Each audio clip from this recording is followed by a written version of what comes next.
اور اسی لمحے میں اللہ تمہارا نام مسکرا کر سن رہا ہوتا ہے۔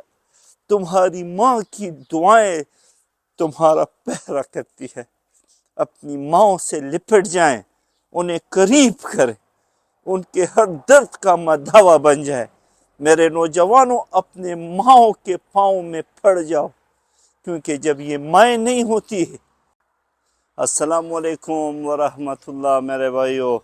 رات کے سناٹے میں ایک بوڑھی ماں جائے نماز پر بیٹھی اپنے بیٹے کا نام لے کر رو رہی ہوتی ہے۔ وہ بیٹا شاید کسی کمرے میں مایوس ہو کر چھت کو دیکھ رہا ہوتا ہے۔ اور ایسے موقع پر قرآن ہمیں کیا بتلاتا ہے؟ قرآن کہتا ہے کہ ہم نے انسان کو اس کے والدین کے ساتھ حسن سلوک کا حکم دیا ہے۔ ماں کی دعا وہ سایہ ہے جو اولاد کو جلنے نہیں دیتا۔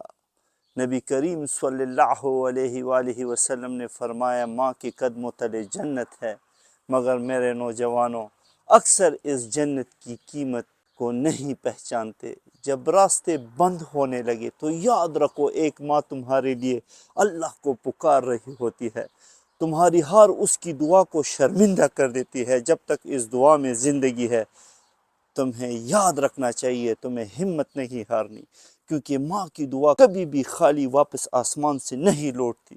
اس کے آنسوؤں میں تمہارے لیے ایک نیا سحر چھپا ہوتا ہے۔ جب وہ خاموشی سے ہاتھ اٹھاتی ہے تو آپ کو پتہ ہے فرشتے بھی آسمانوں میں قلم تھام لیتے ہیں، اور تقدیر کے اوراق لرزنے لگتے ہیں۔ اس کی دبی ہوئی آہیں زمین سے اٹھ کر عرش تک ایک ایسا پل بنا دیتی ہے جس پر سے تمہاری قسمت گزرتی ہے۔ میرے نوجوانوں یاد رکھو، جب دنیا کے کان بند ہو جائے نا تو وہ سن لیتی ہے، اور جب سب نظریں آپ سے پھیر لیں تو وہ دیکھ لیتی ہے۔ ماں کی آنکھوں میں وہ منظر محفوظ ہوتا ہے جو یہ دنیا کبھی نہیں دیکھ پاتی۔ تم کہاں جا رہے ہو میرے نوجوان؟ تمہاری ہر صبح اس کی بے خوابی کی راتوں میں لپٹی ہوئی ہے، اور تمہاری ہر کامیابی اس کے چہرے پر ابھرنے والی ایک جھری کو خاموشی سے مٹا دیتی ہے۔ تم کہاں چل دیے؟ تم نے اس ماں کو چھوڑ دیا۔